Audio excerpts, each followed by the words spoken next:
On the morning of September 24th, 1863, the citizens of the city of New York woke up to see something in the city's harbor that had never been seen there before. Anchored in the great harbor was a fleet of Imperial Russian warships. America was at war, not with Russia, but with itself. It was a dark period for the young nation. The Union of the North had just suffered a devastating and demoralizing defeat at Chickamauga. The battle was the worst Union defeat in the entire war and ranked second highest in number of casualties after the Battle of Gettysburg.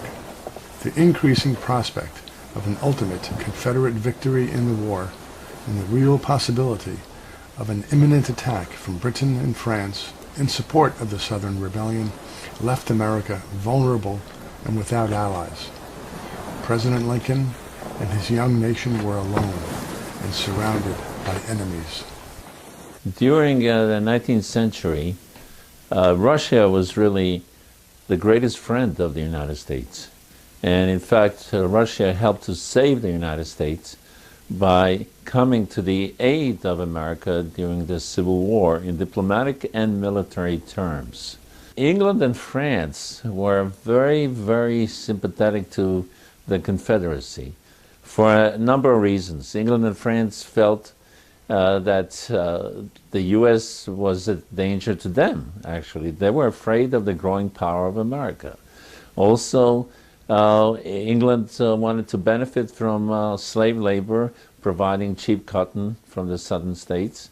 And the French were looking to create a new French empire in Mexico, and the French felt that the Confederates would allow them to do that, and the United States Washington government would not. The British were looking to help the southern states because of several reasons, including the fact that the southern states were providing them with cheap cotton, and also to weaken Washington, because the British were also afraid of the growth of the United States. So there was feelings of suspicious enemies on both sides. Both the Russians and Americans were deeply suspicious of the British and the French, and that kind of drew them together. During the first 2 years of the Civil War, the United States military had many setbacks. And Alexander decided to do what he could to help them. So in 1863, he actually sent almost the entire Russian Navy to America to help protect the United States. Now, he sent, in September of 1863, he sent the Baltic Fleet to New York. And the Baltic Fleet patrolled not only New York, but also went to Washington.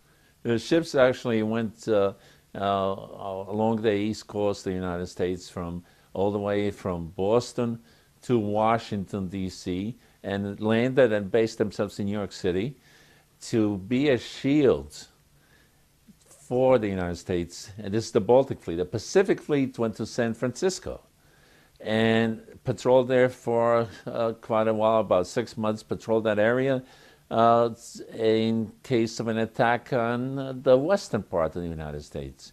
And we had, in both fleets, we had one of the biggest ships in the whole world, which the Russians had created in those days, plus many thousands of troops and Russian Marines that were there. And we know that the Tsar had actually ordered the admirals in charge of the fleet, so Admiral Popov on the West Coast, and the other admirals, in case of an attack on the United States by England or France, they were to defend the United States.